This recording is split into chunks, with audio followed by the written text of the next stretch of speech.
और चलिए अब बात देवभूमि यानी उत्तराखंड की बात कर लेते हैं। सीएम पुष्कर सिंह धामी हल्द्वानी और खटीमा के दौरे पर रहेंगे। उससे पहले देहरादून में आज सुबह 10 बजे नित्यानंद हिमालय रिसर्च सेंटर का उद्घाटन करेंगे, जिसके बाद 12 बजे सीएम धामी हल्द्वानी के लिए रवाना होंगे, जहां सीएम जिले की विकास योजनाओं की समीक्षा भी करेंगे।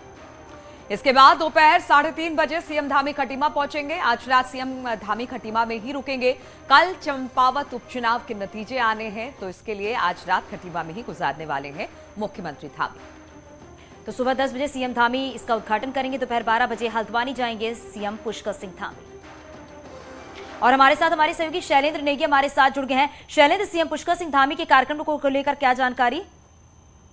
देखिए, उनका कार्यक्रम देहरादून से शुरू होगा और 12 बजे उनका हल्द्वानी पहुंचने का कार्यक्रम है, जहां पर काठगोदाम के सर्किट हाउस में पूरे नैनीताल जिले के अधिकारियों को बुलाया गया है। वहां पर जो केंद्रीय योजनाएं हैं जो कि केंद्र सरकार के द्वारा राज्य में चलाई जा रही हैं, उसके अलावा जो स्टेट गवर्नेंस स्कीम्स हैं, उन सब की समीक्षा होगी कि किस तरीके से पूरे जिले में ये योजनाएं काम कर रही हैं, लोगों को किस तरीके का फायदा मिल रहा है। तो सीएम की ये समीक्षा होगी। सीएम की समीक्षा बैठक में मंत्री भी कुछ वहां पर मौजूद रहेंगे और जो जितने भी विधायक हैं नैनीताल जिले के 6 विधायक, वो सब उसमें मौजूद रहेंगे। शैलेंद्र, लेकिन ठीक है, आज तो बहुत सारे कार्यक्रम मुख्यमंत्री के हैं, लेकिन कल रिजल्ट का दिन है। उससे पहले वो खटीमा में ही रात बिताएंगे, तो किस तरह से इसको हम देखें कि पूरी तरह से आश्वस्त इस जीत को लेकर कि कल जब रिजल्ट आएगा तो जीत पुष्कर सिंह धामी की होगी? देखिए, निश्चित तौर पर सीएम पुष्कर सिंह धामी जब पिछला चुनाव हुआ था, यानी आम चुनाव हुआ था, उस दौरान जो है वो देहरादून में ही चुनाव नतीजे देख रहे थे। लेकिन इस बार बेहद खास है, चुनाव नतीजा आने वाला है उपचुनाव का, और उन्होंने खटीमा में अपने घर में ही रहने का निर्णय लिया है। यानी जिस समय चुनाव निर्णय आने शुरू होंगे कल सुबह से, जब जैसे जैसे हमें ट्रेंड देखने को मिलेगा, धामी वहीं रहेंगे, सीएम धामी अपने घर पे रहेंगे। और उसके बाद उनका चंपावत भी जाने का कार्यक्रम है। ऐसा शुरुआती कार्यक्रम आया है कि वो फिर चंपावत जाएंगे और चंपावत से रोड शो के जरिए सीएम फिर अपने घर खटीमा लौटेंगे, यानी टनकपुर बनबसा होते हुए खटीमा लौटेंगे। यानी सीएम को पूरा भरोसा है, उनके जितने भी रणनीतिकार हैं उन सबको पूरा भरोसा है कि कल के उपचुनाव में पुष्कर सिंह धामी की निश्चित तौर पर जीत होगी। और वो मुख्यमंत्री तो हैं ही, लेकिन वो चंपावत से जीतकर एक तरह से पक्के मुख्यमंत्री अगले 5 साल के लिए बन जाएंगे। तो जो सीएम धामी का कार्यक्रम है अभी तक यही निकल के आया है। और जो उनके कार्यकर्ता हैं, जो उनके नियर डियर्स हैं, जो उनके करीबी हैं, सब में एक उत्साह भी है, खुशी भी है, सबको बिल्कुल सब में एक उत्साह है। आज का दिन बहुत व्यस्त रहने वाला है सीएम धामी का और रात में खटीमा में रुकेंगे, लेकिन अगर उनकी जीत होती है तो फिर चंपावत जाएंगे और फिर जश्न का माहौल तो कल देखने को मिलेगा, अगर सीएम जीत जाते हैं अपनी सीट पर तो। और बढ़ते हैं अगली खबर की ओर, बात करते हैं सीएम धामी के चंपावत से उपचुनाव लड़ने के कारण भारत नेपाल सीमा पर बसे बनबसा के लोगों को एक बड़ी उम्मीद जागी है। आखिर क्या है ये उम्मीद, जरा देखिए इस रिपोर्ट में। यूपी और उत्तराखंड के बीच सीएम योगी आदित्यनाथ और चंपावत बनबसा से सीएम पुष्कर धामी का कनेक्शन जल्दी बनबसा में शारदा नदी के किनारे रहने वाले इन लोगों को राहत दे सकता है, क्योंकि दोनों प्रदेशों के बीच 3000 हेक्टेयर जमीन समेत कई भागों और जमीन का मसला पिछले 22 साल से उलझा हुआ है। मिल जाती कि यही मसला काफ़ी समय से चल रहा है। उत्तराखंड की जमीन से ही उस जिस समय विभाजन हुआ उस समय ये सब निपटारा नहीं हो पाया। लेकिन आज सौभाग्य है, माननीय योगी आदित्यनाथ जी जानते हैं, समझते हैं इन चीज़ों को, और एक माइंडसेट के दोनों मुख्यमंत्री जी लोग हैं। और अभी अभी माननीय मुख्यमंत्री उत्तर प्रदेश ने कहा आपके सामने ही। सीएम पुष्कर सिंह धामी के प्रचार के लिए कुछ दिन पहले टनकपुर पहुंचे यूपी के सीएम योगी आदित्यनाथ ने भी भरे मंच से बनबसा की समस्या के निदान का भरोसा दिया था, जिससे सालों पुराने परिसंपत्तियों के बंटवारे का मसला सुलझने की उम्मीद जगी है। यूपी सिंचाई विभाग के अधीन है, तो उसमें 2 तरह की दिक्कतें हैं। एक तो ये है कि यहाँ पे जो मोस्टली बनबसा की लैंड है वो उनके पोजीशन पे है, मतलब उन्हीं के पास है। उसकी वजह से यहाँ जो विकास कार्य होने हैं वो नहीं हो पाते। तो लंबे समय से परिसंपत्तियों के बंटवारे के लिए बातचीत तो चल रही है। जाहिर है यूपी और उत्तराखंड की सरकारों के लिए बनबसा सिर्फ बनबसा हो सकता है, लेकिन देश के लिए एक अंतर्राष्ट्रीय सीमा भी है। इसीलिए बॉर्डर पर देश की जमीन का मसला जितनी जल्दी सुधर जाए उतना बेहतर है। बनबसा से न्यूज़ 18 के लिए शैलेंद्र नेगी की रिपोर्ट। और बुधवार को सीएम पुष्कर सिंह धामी सचिवालय पहुंचे और अलग अलग विभागों के अफसरों के साथ मीटिंग करके महत्वपूर्ण निर्देश भी दिए हैं।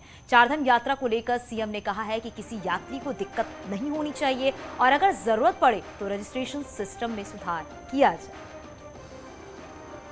मुख्यमंत्री ने कहा कि प्रधानमंत्री नरेंद्र मोदी का उत्तराखंड से विशेष लगाव है, इसलिए केंद्र की जो योजनाएं हैं उनसे जुड़े कोऑर्डिनेशन में राज्य से कोई देरी नहीं होनी चाहिए।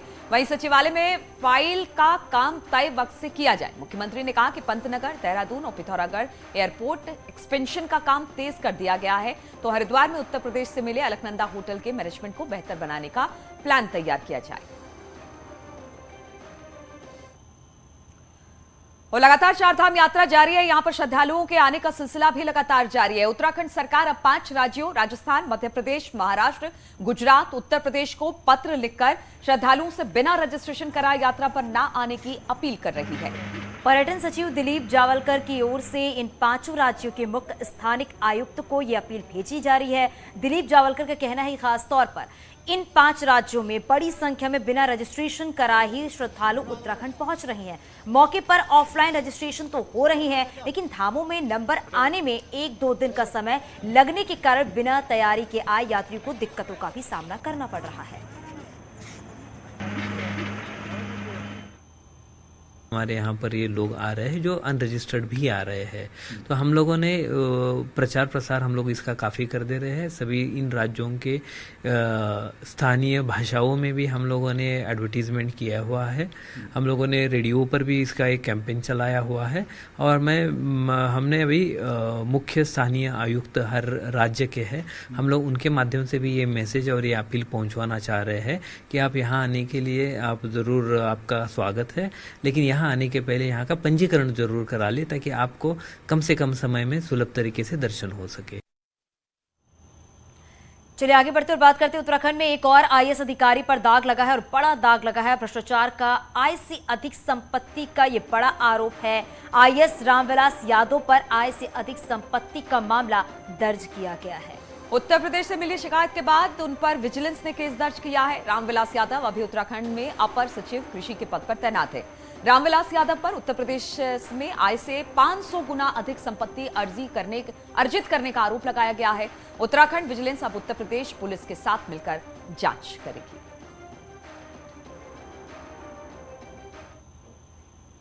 और उत्तराखंड में दागी अफसरों की फहरिस्त है वो लंबी होती चली जा रही है। इस लिस्ट में ताजा नाम जुड़ा है एक और आईएएस अफसर रामविलास यादव का। उत्तराखंड कृषि विभाग में बतौर अपर सचिव कार्यरत आईएएस ऑफिसर रामविलास यादव इन दिनों यूपी से लेकर उत्तराखंड तक चर्चाओं में हैं। रामविलास यादव पर यूपी में रहते हुए आय से 500 गुना ज्यादा संपत्ति अर्जित करने का आरोप है। यूपी के उत्तराखंड को सौंपे गए तमाम दस्तावेजों के आधार पर यादव के खिलाफ अब उत्तराखंड में भी विजिलेंस डिपार्टमेंट ने रिपोर्ट दर्ज की है। विभाग को आगे की कार्रवाई के लिए अब शासन के आदेश का इंतजार है। उधर विभागीय मंत्री गणेश जोशी ने भी मामले में सख्त रुख अपनाया है। जो सब मेरे संज्ञान में है उनके खिलाफ हमारी सरकार भी कार्रवाई कर रही है। वो क्या XYZ कोई भी कितना बड़ा अधिकारी हो, कितना बड़ा कर्मचारी हो, अगर उस पर अगर कहीं दोषी पाया जाता है उसके खिलाफ पुष्कर 2 की सरकार सख्ती से कार्रवाई करेगी और जहां उसकी जगह उसको वहां भेजा जाएगा। लखनऊ विकास प्राधिकरण में सचिव रहे रामविलास यादव यूपी में सत्ता परिवर्तन होते ही 2019 में उत्तराखंड आ गए। उत्तराखंड में भी रामविलास यादव समाज कल्याण से लेकर कई विभागों में महत्वपूर्ण पदों पर रह चुके हैं। न्यूज 18 ने इस बीच यादव का पक्ष जानने के लिए कई बार फोन किया, लेकिन उनका मोबाइल दिन भर स्विच ऑफ रहा। रामविलास 30 जून को रिटायर होने जा रहे हैं, लेकिन रिटायरमेंट से पहले ही उन पर शिकंजा कसा जा सकता है। देहरादून से न्यूज 18 के लिए सुनील नवप्रभात की रिपोर्ट। और केंद्र सरकार के 8 साल पूरा होने पर स्टेट बीजेपी ने 15 दिन के कार्यक्रम तय किए हैं और इसके तहत बीजेपी केंद्र सरकार की उपलब्धियों के प्रचार प्रसार का काम करेगी। इसमें ब्लॉक प्रमुख से लेकर सीएम तक सभी जनसंपर्क अभियान में जुटेंगे। बीजेपी ने हर दिन एक कार्यक्रम को समर्पित किया है। 1 जून से शुरू होने वाले अभियान के तहत पहला दिन किसानों के लिए समर्पित होगा, तो दूसरा दिन महिलाओं से जुड़े कार्यक्रमों के लिए। 2 जून को सीएम हल्द्वानी में प्रेस कॉन्फ्रेंस कर केंद्र की उपलब्धियों को बताएंगे, तो 30 जून को सभी जिलों के जिलाध्यक्ष प्रेस कॉन्फ्रेंस करेंगे। गढ़वाल और कुमाऊं में एक केंद्रीय मंत्री का दौरा भी होगा, तो 15 दिन का ये कार्यक्रम किस दिन क्या होना है ये पहले से तय है। कल 2 तारीख को मुख्यमंत्री जी हल्द्वानी में पत्रकार वार्ता इसी रूप में रखेंगे, सरकार के साथ जोड़कर उस सारे को, और परसों सभी जिलों के जिलाध्यक्ष ये इस रूप में रखेंगे, और 7-8 तारीख को हमारी प्रदेश कार्य समिति हल्द्वानी में है। और अपने अंदरूनी कलह से जूझ रही कांग्रेस अब अपना कुनबा जो है उसे संभालने की कोशिश में जुटी है। बुधवार से राजधानी देहरादून में पार्टी के चिंतन शिविर की शुरुआत हुई, जिसमें पार्टी के सभी बड़े नेता जुटे। 2 दिन के इस शिविर में इसी बात को लेकर माथापच्ची हुई कि आगे जीते तो कैसे जीते।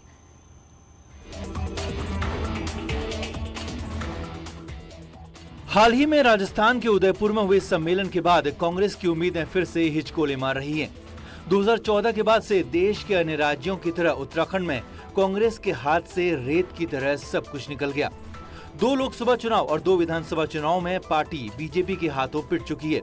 राज्य की 1 सीट पर हो रहे राज्यसभा चुनाव से पार्टी हाथ खींच चुकी है। वहीं पार्टी के सामने सबसे बड़ी चुनौती 2 साल बाद लोकसभा चुनाव है, तो नेता कहते हैं कि 2 साल वो पूरी ताकत के साथ अखाड़े में उतरेंगे।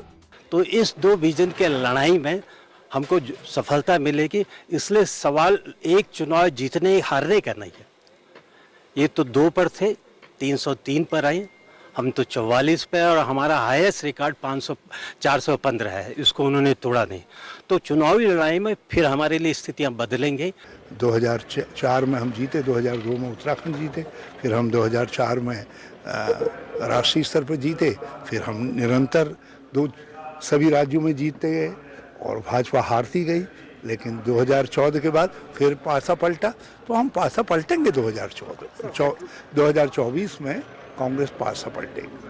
कांग्रेस नेता उम्मीद में तो हैं, लेकिन बीजेपी के मैनेजमेंट और प्रधानमंत्री नरेंद्र मोदी के नाम और काम के मुकाबले कांग्रेस के पास दिखाने को कुछ खास है नहीं। ऐसे में चिंतन शिविर का मंत्र क्या देता है, ये देखना दिलचस्प होगा। देहरादून से न्यूज़ 18 के लिए दीपांकर भट्ट की रिपोर्ट।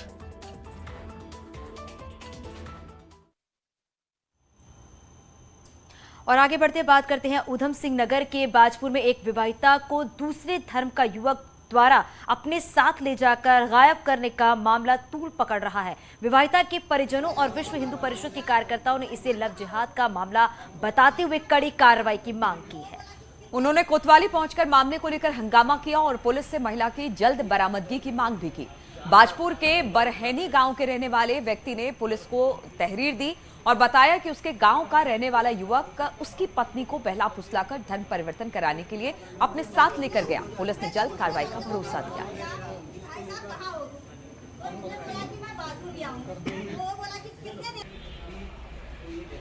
बट उसका ये कहना है कि अभी आसपास रहने के कारण, जान पहचान के कारण महिला ने उसको वहाँ ड्रॉप करने के लिए कहा था। इसी के साथ कुछ कॉल्स डिटेल्स हमने देखी हैं, जिसमें 4 संदिग्ध नंबर हमने देखे हैं। उन 4 नंबर पे हमने अपनी टीम रवाना कर दी है। और अब बात नैनीताल की करते हैं, तो नैनीताल में जिला प्रशासन का एक फैसला शहर के लोगों पर भारी पड़ रहा है। ठीक सीजन के दौरान चुंगी शिफ्ट करने से पूरे शहर में जाम की स्थिति बन गई है, तो भवाली रोड के साथ हल्द्वानी रोड तक लंबा जाम देखने को मिल रहा है।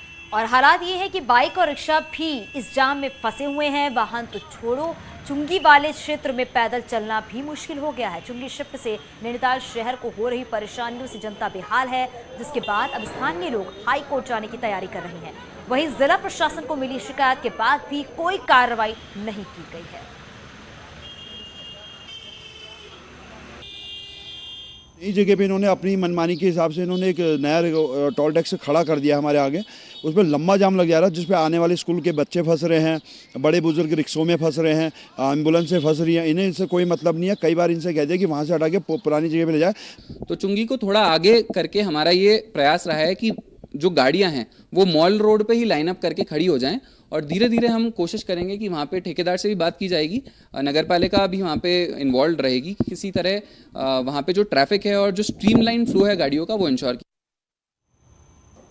और बात धर्मनगरी हरिद्वार की भी कर लेते हैं। हरिद्वार में हजारों की तादाद में छोटे बड़े होटल रिजॉर्ट हैं, लेकिन इनमें से कुछ ही होटल हैं जो सरकारी मानकों को पूरा कर रहे हैं। हरिद्वार में ज्यादातर होटल बिना रजिस्ट्रेशन और बिना फायर एनओसी के चल रहे हैं, जो न सिर्फ सरकारी राजस्व को घाटा पहुंचा रहे हैं, बल्कि सुरक्षा के लिए लिहाज से भी खतरा बने हुए हैं।